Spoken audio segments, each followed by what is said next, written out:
ഇത് നമ്മൾ സാധാരണ അസംബിൾ ചെയ്തെടുക്കുന്ന റെക്ടിഫയർ സെക്ഷനാണ്. അതേസമയം ഈ ഭാഗത്തേക്ക് നോക്കൂ, എന്ത് വ്യത്യാസമാണുള്ളതെന്ന് കണ്ടു നോക്കുക. വളരെ വ്യത്യസ്തമായിട്ടുള്ള ഒരു ഫീച്ചർ അടങ്ങിയിട്ടുള്ള ഒരു റെക്ടിഫയർ ബോർഡ്. അത് ഒരു ഫീച്ചർ എന്ന് പറഞ്ഞുകൂടാ, നമുക്ക് ഒരുപാട് സൗകര്യങ്ങൾ ഇപ്പോൾ ഈ റെക്ടിഫയർ ബോർഡ് കൊണ്ടുണ്ട്. അതെന്തൊക്കെയാണെന്ന് നമുക്കൊന്ന് നോക്കാം. അപ്പോൾ ഒറ്റയടിക്ക് തന്നെ കാണുമ്പോൾ നമുക്കറിയാം ഒരുപാട് പണിയിൽ നമുക്ക് ലാഭമാണ്. അതാണ് ഏറ്റവും വലിയ ആദ്യത്തെ ഫീച്ചർ. അപ്പോൾ ഇനി ഇത് ഇങ്ങനെ പറഞ്ഞാൽ പോരാ, ഇത് കുറച്ചുകൂടെ ഡീറ്റെയിൽ ആയിട്ട് നമുക്ക് കണ്ട് മനസ്സിലാക്കാം. അപ്പോൾ ഇത് ആർബിഎൽ പ്ലസ് എന്നുള്ള ഒരു കമ്പനിയുടെ നമ്മുടെ മുമ്പ് പരിചയപ്പെടുത്തിയിരുന്നു. ക്ലാസ് ഡി, അതുപോലെ സബ് ഊഫർ ഫിൽറ്റർ ബോർഡ്, അങ്ങനത്തെ കുറേ കാര്യങ്ങളൊക്കെ പരിചയപ്പെടുത്തിയിരുന്നു. അവരുടെ ലേറ്റസ്റ്റ് ഇറങ്ങിയ റെക്ടിഫയർ ബോർഡാണ്. മറ്റ് ചാനൽസ് ഒരുപാട് പേര് റിവ്യൂ ചെയ്തിട്ടുണ്ട്. നമുക്കും ഇതിനൊരു അവസരം ഉണ്ടായിട്ടുണ്ട്. അതായത് എനിക്കും ഇത് വളരെ ഇൻട്രസ്റ്റിംഗ് ആയി തോന്നി. അപ്പോൾ നമുക്കും ഒന്ന് ഇതിനെപ്പറ്റി ഒന്ന് ഡീറ്റെയിൽ ആക്കാം. അപ്പോൾ ഇതാണ് റെക്ടിഫയർ. അതിൻ്റെ വയറിങ്ങും കാര്യങ്ങളൊക്കെയാണ്, അത് ഞാൻ കാണിച്ചു തരാം. അതായത് 2 ഹെവി ഇൻപുട്ടും ബാക്കി ചെറിയ ഇൻപുട്ട്സും, അതായത് വോൾട്ടേജ് ഇൻപുട്ട്സ്. ഇപ്പോൾ ഇത് ചെറിയ 12 വോൾട്ട് സെഷൻസ്, ഇത് 27 അല്ലെങ്കിൽ അങ്ങനെ ഹെവി. നമുക്കിപ്പോൾ ഏത് തരത്തിലാണോ വോൾട്ടേജ് ബോർഡിന് ആവശ്യം വരിക അതിനനുസരിച്ചിട്ടുള്ള ട്രാൻസ്ഫോമറിൻ്റെ ഹെവി സെക്ഷൻസ് ഇവിടെ കണക്ട് ചെയ്യാം, നമുക്ക് ഔട്ട്പുട്ട് കിട്ടും. അതേപോലെ തന്നെ ഇവിടെ ചെറിയ സെക്ഷൻസ്. അപ്പം ഈ രീതിയിൽ ഉള്ള ഒരു മൾട്ടിപർപ്പസ് അല്ലെങ്കിൽ ഓൾ ഇൻ വൺ, അങ്ങനെയൊക്കെ പലതരത്തിൽ നമുക്കിതിനെ വിളിക്കാം. ഒരുപാട് സൗകര്യങ്ങൾ നമുക്ക് ലാഭമാണ് ഇത് ഉപയോഗിക്കുമ്പോൾ എന്നുള്ളതാണ് നമ്മൾ ഇത്രയും കാലം കൊണ്ട് മനസ്സിലാക്കിയത്. കാരണം നമ്മളിപ്പോൾ ഒരു റെക്ടിഫയർ ചെയ്യുകയാണെങ്കിൽ, നമ്മളിപ്പോൾ ഒരു റെക്ടിഫയർ ബോർഡുകൾ, ഇതൊക്കെ റെക്ടിഫയർ ബോർഡുകളാണ്. നമ്മൾ ഇതിനകത്തോട്ട് കപ്പാസിറ്റേഴ്സ്, 100 കണക്കിന് കുറേ കപ്പാസിറ്റേഴ്സ് ഉണ്ട്. അപ്പോൾ ഇതെല്ലാം ആഡ് ചെയ്തിട്ട് നമ്മൾ റെക്ടിഫയർ ഉണ്ടാക്കണം. അതുണ്ടായി കഴിഞ്ഞ് ഇവിടെ ഇതൊക്കെ വെച്ച് കപ്പാസിറ്ററൊക്കെ വെച്ച് കഴിഞ്ഞാൽ നമ്മൾ ഇവിടുന്ന് ആവശ്യമുള്ള രീതിയിൽ വയറിങ് എടുത്തുകൊണ്ട് പോകണം. ഇതിലേക്ക് ഇൻപുട്ട് കൊടുക്കണം. ഇവിടെ ഇൻപുട്ട് കൊടുക്കുക എന്ന് പറഞ്ഞാൽ നിങ്ങൾക്ക് ചെയ്ത അനുഭവമുള്ളവർക്കറിയാം, അത് നല്ല കഷ്ടത്തിലാണ് നമ്മൾ ഇൻപുട്ട് കൊടുക്കാറ്. കാരണം ഇവിടെയും സോൾഡർ ചെയ്ത് എർത്ത് ഇവിടെ കൊടുക്കുമ്പോൾ പ്രിൻ്റ് ആണ്ട് പൊളിഞ്ഞ് വരും. അങ്ങനത്തെ ഒരുപാട് ബുദ്ധിമുട്ടുകൾ ഉണ്ടാവും. പിന്നെ ഒരുപാട് സൗകര്യമുള്ള വയറൊക്കെ ഇട്ട് കൊടുക്കണം. നമ്മൾ ഡയറക്റ്റ് ആ ഹാർഡ് കമ്പി കണക്ട് ചെയ്യുമ്പോൾ ആ പൊളിഞ്ഞ് പോരാറ്, അങ്ങനെയൊക്കെയുള്ള ബുദ്ധിമുട്ടുകളുണ്ട്. അതൊക്കെ ശരി. പക്ഷേ ഇതൊക്കെ ചെയ്യുമ്പോൾ നമ്മൾ ഇതൊക്കെ ചെയ്യണം. ഇത്രയും പണികളുണ്ട്. റെക്ടിഫയർ സെക്ഷനിൽ ഈ ഒരു സെക്ഷനും പിന്നെ ഒരു ചെറിയ സെക്ഷനേ ഉള്ളൂ. അപ്പോൾ അത് ബാക്കിയുള്ള റെക്ടിഫയർ സെക്ഷൻ ഇപ്പോൾ 5 ചാനലിനും ഒരു സബിനും സെപ്പറേറ്റ് ആയിട്ട് നമ്മൾ ഇതുപോലെ 2 റെക്ടിഫയർ അവിടെ അസംബിൾ ചെയ്യണം. ഇതുപോലെ 2 പീസ് ചെയ്യേണ്ടി വരും. അപ്പോൾ അത് ചെയ്ത് അതിൻ്റെയൊക്കെ കണക്ഷൻ എടുക്കണം, വയറിങ് എടുക്കണം അല്ലേ. അപ്പോൾ അതിനൊക്കെ പകരം ഈ പറഞ്ഞതിൽ ഇതെല്ലാം അവിടെ കൊടുത്തു കഴിഞ്ഞാൽ നമുക്ക് എല്ലാം കൂടി ഔട്ട്പുട്ട് അങ്ങോട്ട് വരും. അപ്പോൾ അതെടുത്ത് നമുക്ക് വേണ്ട രീതിയിൽ എടുക്കാം. അത് എടുക്കുക എന്ന് പറഞ്ഞാൽ അത് നമ്മൾ ഇതുപോലെ അതിൻ്റെ കൂടെ കിട്ടിയ കണക്റ്റേഴ്സ് ഉണ്ട്, നമുക്ക് കണക്ട് ചെയ്ത് നോക്കാം. ഡുവൽ സപ്ലൈ DC ഔട്ട്പുട്ടാണ് ഈ കാണുന്നത്. അതേപോലെ ഈ സെക്ഷൻ ഇതിൽ ഏത് രീതിയിലുള്ള വോൾട്ടേജ് കൊടുക്കുന്നോ അതിനനുസരിച്ചിട്ട്, ഇപ്പോൾ ഇത് നമുക്ക് സബ് ഊഫറിൻ്റെ സെക്ഷൻ, ഇത് ചാനൽസ് 2 ആണെങ്കിലും 5 ആണെങ്കിലും 7 ആണെങ്കിലും ചാനൽസ് സബ് ഇവിടെ കൊടുത്തിട്ടുള്ള അതിൻ്റെതായ സ്പെസിഫിക് LED കാണാം. അപ്പോൾ പ്ലസ് ആൻഡ് മൈനസ് കറക്റ്റായിട്ട് നമുക്ക് ഇൻഡിക്കേറ്റ് ചെയ്യും. ഓണാണ്, സപ്ലൈ റെഡിയാണ്, ഇവിടെ വരെ ഉള്ളത് ഓക്കെയാണ്. ഇനി അവിടെ അങ്ങോട്ട് നോക്കിയാൽ മതി. ഇനി ഈ ഏരിയ നമ്മളെ പ്രീ സെക്ഷനും മറ്റ് കാര്യങ്ങൾക്കുള്ള ഏരിയ. അപ്പോൾ നമ്മളിവിടെ ഒന്ന് ഡീറ്റെയിൽ ആയിട്ട് നോക്കുകയാണെങ്കിൽ ഇത് ഒരു സെൻറ്റർ ടാപ്ഡ് കണക്ഷനാണ് ഇവിടെ ഉള്ളത്. ഇതൊരു സിംഗിൾ ടാപ്ഡ് കണക്ഷനാണ്. അപ്പോൾ നമുക്ക് ഇവിടെ നോക്കുകയാണെങ്കിൽ ഈ സെൻറ്റർ ടാപ്ഡ് കണക്ഷൻ ഈ ഏരിയയിൽ ഇത് നിങ്ങൾക്ക് പ്രിൻറ്റ് കാണാനാണ് ഞാൻ ഷെയ്ഡിൽ ഞാൻ ഇവിടെ ചെയ്യുന്നത്. ഇത് ബ്ലാക്ക് ആയതുകൊണ്ട് എനിക്ക് ഇവിടുത്തെ ലൈറ്റിംഗ് അനുസരിച്ച് കുറച്ച് പ്രയാസം ഉണ്ടാവും അത് ക്ലാരിറ്റി ആക്കാൻ. അപ്പോൾ ഈ വരുന്ന ഈ സെക്ഷൻ റെക്ടിഫൈ ചെയ്തിട്ട് ഈ വരുന്ന ഈ സെക്ഷൻ ഇവിടെ ഡുവൽ സപ്ലൈ ഔട്ട് വരെ ഇവിടെ എത്തുന്നുണ്ട്. ഇതവിടെ വരെ നമുക്ക് 12 ഔട്ട്പുട്ട് എത്തുന്നുണ്ട്. ആ ഔട്ട്പുട്ട് വരുന്ന ആ ഓഡിയോക്ക് ഉപയോഗിക്കാൻ പറ്റിയ ഔട്ട്പുട്ട് വരുന്നതിന് ടാപ്പ് ചെയ്തിട്ടാണ് ഈ പറഞ്ഞ 12 5 വോൾട്ട് അതെല്ലാം ഇവിടെ കാണുന്നത്. അതായത് ഇവിടെ നോക്കിക്കോളൂ, ഈ പറഞ്ഞ 12 ഈ ഏരിയയിലെ 12ഉം ഈ 5ഉം, ഇതവിടെ ഒരു 12ഉം ഈ 5ഉം ഈ 12ഉം. ഓക്കെ, അതായത് ഇത് 3ഉം വളരെ പക്കയായിട്ട് ഈ സെക്ഷനിൽ തന്നെയാണ് ട്രാക്ക് ചെയ്തെടുത്തുള്ളത്. അതേസമയം ഇവിടെ നോക്കുമ്പോൾ ഇവിടെ 0-12 സിംഗിൾ സെക്ഷൻ ഇവിടെ കൊടുത്തിട്ട് ഇവിടെ റെക്ടിഫൈ ചെയ്ത് ഇവിടെ വന്നിട്ട് ഈ ഏരിയയിൽ നിന്ന് ഈ റെക്ടിഫൈഡ് 12 വോൾട്ടാണ് ഇവിടെ ഉള്ളത്. അതായത് റെഗുലേറ്റഡ് അല്ല, റെക്ടിഫൈഡ്, ജസ്റ്റ് റെക്ടിഫൈഡ് ആണ്. അപ്പോൾ ഈ ഏരിയ നമുക്ക് ഫാൻ, ലൈറ്റ് അങ്ങനെയുള്ള ആവശ്യങ്ങൾക്ക് വേണ്ടിയിട്ട് കണക്ട് ചെയ്യാം.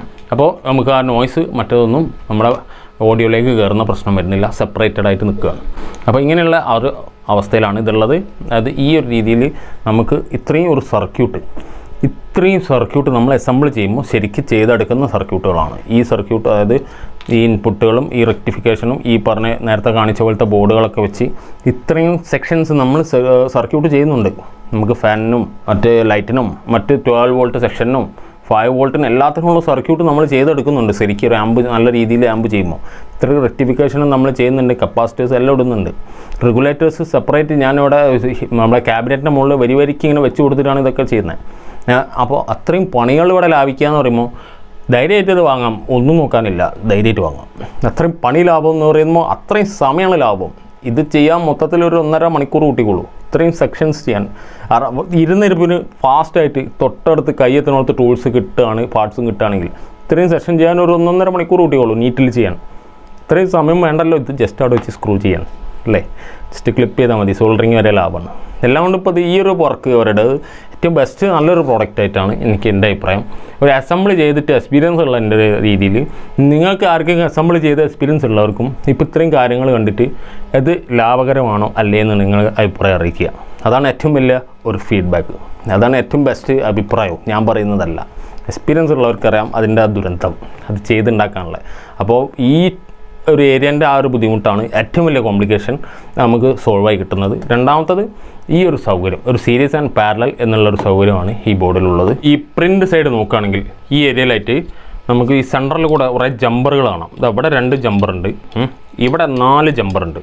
അപ്പോൾ ഈ ജമ്പർ സെറ്റിങ്സ് ആണ് ഇതിൽ ആ പ്രത്യേകത എന്ന് പറയുന്നത്. അതായത് ഇതിലൂടെ നോക്കുമ്പോൾ നമുക്ക് ഇവിടെ ഇപ്പോൾ ഒരു പി എന്ന ഏരിയ കാണാം.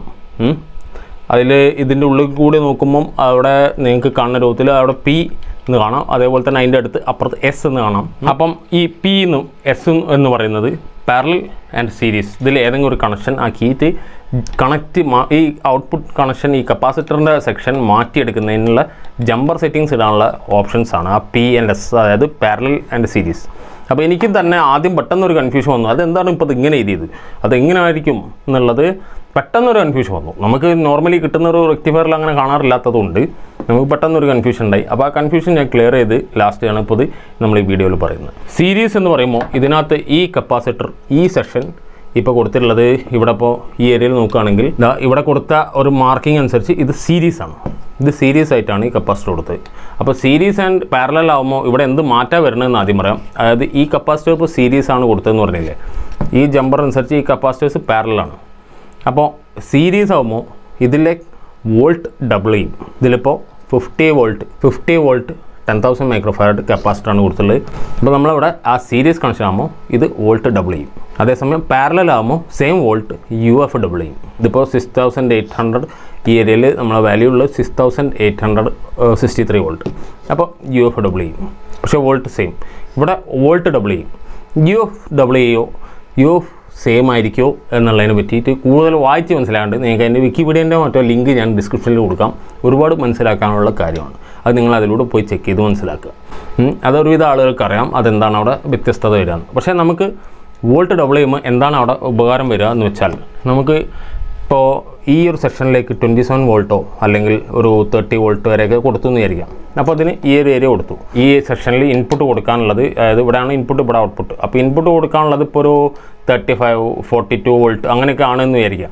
അപ്പോൾ നമുക്ക് ഔട്ട്പുട്ടിൽ വേണ്ടത് ശരിക്കും ഒരു 100 വോൾട്ട് കപ്പാസിറ്ററാണ് ഇടേണ്ടിയിരുന്നത് എന്ന് വിചാരിക്കുക. അപ്പോൾ ഇത് വാങ്ങിയ ആൾക്ക് ഇപ്പോൾ ഇത് 50+50 ഉള്ളതുകൊണ്ട് ഇത് സീരീസ് ചെയ്ത് കഴിയുമ്പോൾ ഇത് 100 വോൾട്ട് ക്യാപ്സിലായിട്ട് മാറും, കപ്പാസിറ്ററായിട്ട് മാറും. അതെങ്ങനെയാണെന്ന് സർക്യൂട്ട് വൈസ് ഞാൻ കാണിച്ചു തരാം. അതായത് ആ സമയത്ത് ആ ഒരു ട്രാൻസ്ഫോമറിൻ്റെ കണക്ഷൻ ഇവിടെ കൊടുത്തിട്ട് നമുക്ക് ഈ കപ്പാസിറ്റർ മാറ്റാതെ തന്നെ നമുക്ക് വേണ്ട ഔട്ട്പുട്ട് ഇവിടെ കിട്ടും. ഈ സെക്ഷനിൽ അത് പാരലലി കണക്ട് ചെയ്തിരിക്കുന്നത് കൊണ്ട് നമുക്ക് എത്രയാണോ കൊടുത്തത് ഇതിനകത്തുള്ള വോൾട്ടേജ് റേറ്റിംഗ് അനുസരിച്ചിട്ടുള്ള വാല്യൂ ഇവിടെ കിട്ടും. അപ്പോൾ സീരീസ് എങ്ങനെയാണ് കൊടുത്തിട്ടുള്ളതെന്ന് കാണിച്ചു തരാം. ഈ ലൈറ്റിൻ്റെ ഷെയ്ഡിൽ ഇപ്പോൾ നിങ്ങൾക്ക് ഈ ബോർഡിൻ്റെ പ്രിൻറ്റ് ക്ലിയറായി കാണുന്നുണ്ട് എന്ന് വിചാരിക്കുന്നു. അതായത് ഇതാണ് ഇൻപുട്ട് അല്ലേ, ഈ റെക്ടിഫയറുള്ള ഈ ഏരിയ ഇതാണ് ഇൻപുട്ട്.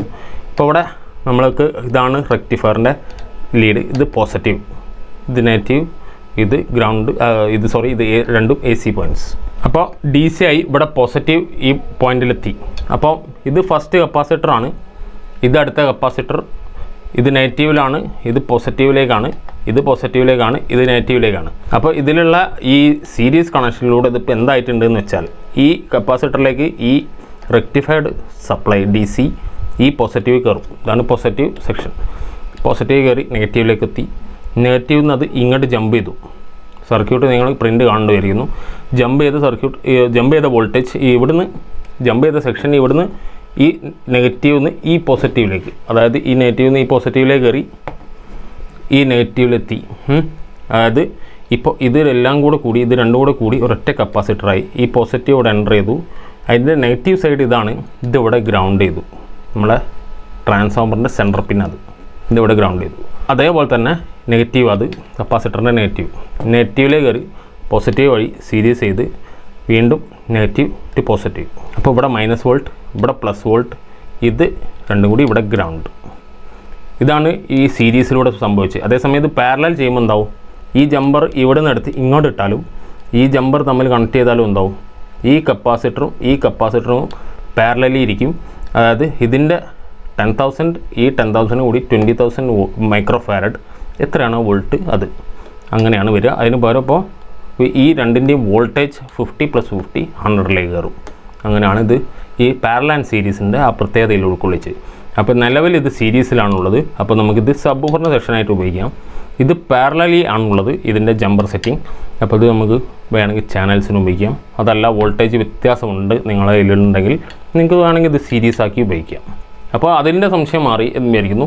നെക്സ്റ്റ് നമുക്ക് ഇതിൽ ഇനി സംശയങ്ങളൊന്നുമില്ല, ഇനി ഇതിൻ്റെ കണക്ഷൻസാണ്, അതിൻ്റെ സൗകര്യം എന്താണെന്നുള്ളതാണ്. അപ്പോൾ ഇതിലേക്കുള്ള വയറിങ് RMC കൺട്രോൾസ് ഇഷ്ടം പോലെ കൊടുത്തിട്ടുണ്ട്. അതുകൊണ്ട് നമുക്ക് അവിടെ ഒന്നും ഔട്ട്പുട്ടിന് സോൾഡർ ചെയ്യേണ്ട. അതായത് ഈ പാക്ക് നിറച്ചും ഇതിന് വേണ്ട കംപ്ലീറ്റ് ഡീറ്റെയിൽസ് ഇതിലുണ്ട്. ഓക്കെ, ഇതാണ് ഇതിൻ്റെ കംപ്ലീറ്റ് വയറിങ്. ഈ കാണുന്ന ഇതെല്ലാം നമുക്ക് ഈ ഇൻപുട്ട് ട്രാൻസ്ഫോമറിൻ്റെ കണക്ടേഴ്സ്, ട്രാൻസ്ഫോമറിൻ്റെ വയറിങ് നമുക്ക് നേരിട്ട് ഇതിൽ കണക്ട് ചെയ്തിട്ട് ഇവിടെ ജസ്റ്റ് ക്ലിപ്പ് ചെയ്യാം. ഈ നെക്സ്റ്റ് സെക്ഷൻസ്, അതായത് നമ്മൾ 12 വോൾട്ട് ഈ ഭാഗത്ത് ഒരു DC ഔട്ട്പുട്ട് ഉണ്ട്. ഇതാ ഇതിന് നമുക്ക് ഇത് ഉപയോഗിക്കാം. DC 12 അത് കിട്ടി. നമുക്കിനി ഒരു 5 വോൾട്ട് USB കണക്ട് ചെയ്യാനുണ്ട്, അതിവിടെ കണക്ട് ചെയ്തു. നെക്സ്റ്റ് ഒരു 12 വോൾട്ട് വേണം നമുക്ക് ടോൺ കൺട്രോൾ അങ്ങനെയുള്ളതിനൊക്കെ കണക്ട് ചെയ്യാൻ. അപ്പോൾ അത് ടോണിന് കൊടുത്തു. നമ്മളെ ലൈറ്റ് ആൻഡ് ഫാനിന് നമ്മൾ ഈ ഒരു 12 വോൾട്ട് കൊടുത്തു. അപ്പോൾ ഇങ്ങനെ വിചാരിച്ചു കഴിഞ്ഞാൽ നിങ്ങളിപ്പോൾ ഇതിൻ്റെ ഏറ്റവും വലിയൊരു ചൊറ, അതായത് ഗ്രൗണ്ടിങ്, അത് മൊത്തം ഇവിടെ നടന്നു കഴിഞ്ഞു. ഇത്രയും സപ്ലൈ സെക്ഷൻസിൻ്റെ ഗ്രൗണ്ടിങ് ഇവിടെ നടന്നു കഴിഞ്ഞു എന്നാണ് എൻ്റെ അഭിപ്രായം. അപ്പോൾ നിങ്ങൾക്ക് അവിടേക്ക് ജസ്റ്റ് കണക്ട് ചെയ്താൽ മതി. എന്താ നിങ്ങളുടെ അഭിപ്രായം? എത്ര പണി നിങ്ങളിത് കുറയും എന്നുള്ളതൊന്ന് സങ്കല്പിച്ച് നോക്കുക. ഇതിപ്പോൾ എങ്ങനെയുണ്ടോ നോക്കൂ. അതായത് ഇത് നമ്മൾ സാധാരണ അസംബിൾ ചെയ്തെടുക്കുന്ന റെക്ടിഫയർ സെക്ഷനാണ്. ഈ കാണുന്ന ട്രാൻസ്ഫോമറിൽ നിന്ന് നമ്മൾ ഇതുപോലെ എടുത്തിട്ട് വയറിംഗ് ഒക്കെ ചെയ്ത് കൊണ്ടുവരണം. റെഗുലേറ്റേഴ്സ് കാര്യങ്ങളൊക്കെ വെച്ച് ഇങ്ങനെ കൊണ്ടുവരും. ഇങ്ങനെ അല്ലെങ്കിൽ ഹീറ്റ് സിങ്ക് വെച്ചോ പല രീതിയിലും ചെയ്യും. അതേസമയം ഈ ഭാഗത്തേക്ക് നോക്കൂ. നമ്മളിപ്പോൾ ഈ ട്രാൻസ്ഫോമറിൽ നിന്ന് കണക്ഷൻ ഇതിലേക്കും ഈ ട്രാൻസ്ഫോമറിൽ നിന്ന് കണക്ഷൻ ഇതിലേക്കും കൊടുത്തു. നമുക്ക് ഇനി ഇവിടുന്ന് വരാനുള്ളത് ഫുൾ ഇതുപോലെയുള്ളൊരവസ്ഥയല്ല. നമുക്ക് ജസ്റ്റ് ഇവിടുന്ന് ഇപ്പോൾ ഇതിന്ന് ഈ ഏരിയയിൽ നമ്മളിപ്പോൾ പവർ സെക്ഷൻ അസംബിൾ ചെയ്താൽ ഇവിടുന്ന് ജസ്റ്റ് ക്ലിപ്പ് ചെയ്താണ്ട് എടുക്കുന്നു. ജസ്റ്റ് സങ്കല്പിച്ച് നോക്കൂ. ഞാനിവിടെ ചെയ്യാൻ പോകുന്നുള്ളൂ. അത് ചെയ്യുമ്പോൾ ഞാൻ അതിനെപ്പറ്റി ആ വീഡിയോയിൽ കാണിക്കാം. പിന്നെ നമുക്കിവിടെ ഇപ്പോൾ 5 വോൾട്ട് USB, നമുക്ക് tone board, just connect and plug and play, അങ്ങനെ ഒരു സിമ്പിൾ ആയിട്ട് നമുക്ക് ഉപയോഗിക്കാം. പിന്നെ അത് മാത്രമല്ല, ഇങ്ങോട്ട് നോക്കൂ, ഇതെന്താ കാണുന്നത്, എന്ത് വ്യത്യാസമാണുള്ളതെന്ന് കണ്ടു നോക്കുക. അപ്പോൾ തന്നെ മനസ്സിലാവും എത്രത്തോളം നമുക്കത് വർക്കൗട്ട് ആക്കുമ്പോൾ എത്രത്തോളം വ്യത്യസ്തത ഉണ്ടാകുന്നു. ഞാനങ്ങനെ ഒരാളെ പൊക്കി പറയുക അങ്ങനെ ഉദ്ദേശിച്ചോ ഒന്നുമല്ല. ജസ്റ്റ് നിങ്ങൾ നോക്കൂ എത്രത്തോളം ഇംപ്രഷനിൽ മാറ്റമുണ്ട് എന്നുള്ളത്. അപ്പോൾ തന്നെ ബാക്കി നിങ്ങൾക്ക് ഊഹിച്ചെടുക്കാവുന്നതാണ്. അപ്പോൾ ഇത് താല്പര്യമുള്ളവർക്ക് കോൺടാക്ട് ചെയ്യാൻ RBL Plusൻ്റെ ഡീറ്റെയിൽസ്, അവരുടെ വാട്സപ്പ് നമ്പർ ഡീറ്റെയിൽസ് ഞാൻ ഡിസ്ക്രിപ്ഷനിൽ കൊടുക്കുന്നുണ്ട്. അപ്പോൾ നിങ്ങൾക്ക് അവിടെ നിന്ന് ഡയറക്റ്റ് വാട്സപ്പ് ചെയ്തിട്ട് ഡീറ്റെയിൽസ് അറിയാം. നിങ്ങൾക്ക് നേരിട്ട് വാങ്ങാം, കൊറിയറായിട്ട് വാങ്ങാം, എങ്ങനെയാണെങ്കിലും നിങ്ങൾക്ക് സാധനം പർച്ചേസ് ചെയ്യാം. യാതൊരു പ്രശ്നമില്ല. 1600ഓളം വിലയുണ്ട് എന്നാണ് ഓൺലൈനിൽ എല്ലാവർക്കും സെയിൽ ചെയ്യുന്ന 1600-നാണ്. അപ്പോൾ നിങ്ങൾക്ക് ആ ഒരു റേറ്റിന് തന്നെയായിരിക്കും കിട്ടുക. ഞാൻ എന്നോട് വില പറഞ്ഞു തന്നതുകൊണ്ട് മാത്രമാണ് ഈ വില പറയുന്നത്. ആ വിലയിൽ എന്തെങ്കിലും വേരിയേഷൻ ഉണ്ടെങ്കിൽ അത് നിങ്ങൾ നേരിട്ട് കോൺടാക്ട് ചെയ്യാം. പലർക്കും വില പറയുന്ന പ്രശ്നം ഉള്ളതുകൊണ്ട് മാത്രമാണ് അതിപ്പോൾ ഞാനിങ്ങനെ പറഞ്ഞത്. അപ്പോൾ ഇനി നിങ്ങൾക്ക് ഇപ്പോൾ ഇങ്ങനെ ഒന്ന് കിട്ടിയാൽ എത്രത്തോളം പണി ലാഭമായിരിക്കും, എത്രത്തോളം ബെസ്റ്റായിരിക്കും ആ വർക്ക് എന്നുള്ളത് നിങ്ങൾക്കിപ്പോൾ മനസ്സിലായിരിക്കുന്നു. അതായത് ഒരു ആമ്പ് ക്യാബിനറ്റിൽ വെച്ചാലുള്ളൊരവസ്ഥ, ഒരു ട്രാൻസ്ഫോമർ വെച്ചാലുള്ള അവസ്ഥ, അതെല്ലാം നമ്മൾ ചെക്ക് ചെയ്തു. അപ്പോൾ അങ്ങനെ താല്പര്യമുള്ളവർക്ക് ഈ ഒരു നല്ല രീതിയിലുള്ളൊരു ലുക്കും കൂടി നമുക്ക് കിട്ടുന്നതുകൊണ്ട് എന്തായാലും എൻ്റെ അഭിപ്രായത്തിൽ ഞാനിത് റെക്കമെൻഡ് ചെയ്യാം. അപ്പോൾ നമുക്കിപ്പോൾ റെക്ടിഫയർ കണ്ടാൽ അറിയാം അതിലെന്തെങ്കിലും തട്ടിപ്പുണ്ടോ വെട്ടിപ്പുണ്ടോ അല്ലെങ്കിൽ എന്തെങ്കിലും ലോക്കലി ആയ ഒരു രീതിയാണോ, അതല്ല അത്യാവശ്യം നല്ല രീതിയിലുള്ളൊരു വർക്കൊക്കെ കാണുന്നതുകൊണ്ട് എന്തായാലും നമുക്ക് റെക്കമെൻഡ് ചെയ്യാവുന്നതാണ്. താല്പര്യമുള്ളവർക്ക് എടുക്കാം. നിങ്ങൾക്ക് ഇത് 2 സെക്ഷനായിട്ട് ഉപയോഗിക്കാം, അതല്ലെങ്കിൽ ഒറ്റ സെക്ഷനായിട്ട് ഉപയോഗിക്കാം. നിങ്ങൾക്ക് ഏതൊക്കെ ഇൻപുട്ടാണോ ഉള്ളത് അതിനനുസരിച്ച് മാത്രം ഉപയോഗിച്ചാൽ മതി. വാങ്ങാൻ താല്പര്യമുള്ളവർക്ക് ഞാൻ ഡിസ്ക്രിപ്ഷനിൽ കോൺടാക്റ്റ് ഡീറ്റെയിൽസ് കൊടുത്തിട്ടുണ്ട്. അപ്പോൾ അതിൽ ചെക്ക് ചെയ്ത് നോക്കുക, നിങ്ങൾക്ക് കോൺടാക്റ്റ് ചെയ്യാം. നിങ്ങൾക്ക് കൊറിയറായിട്ട് നിങ്ങളുടെ വീട്ടിലോ ഷോപ്പിലോ എത്തിച്ചേരും. അപ്പോൾ വീഡിയോ യൂസ്ഫുള്ളായി തോന്നിയെങ്കിൽ ഒന്ന് ലൈക്ക് ചെയ്ത് സപ്പോർട്ട് ചെയ്യാം. സബ്സ്ക്രൈബ് ചെയ്യാത്തവരുണ്ടെങ്കിൽ ഒന്ന് സബ്സ്ക്രൈബ് ചെയ്തും കൂടി സപ്പോർട്ട് ചെയ്യാം. അടുത്ത വീഡിയോയിലാണ്.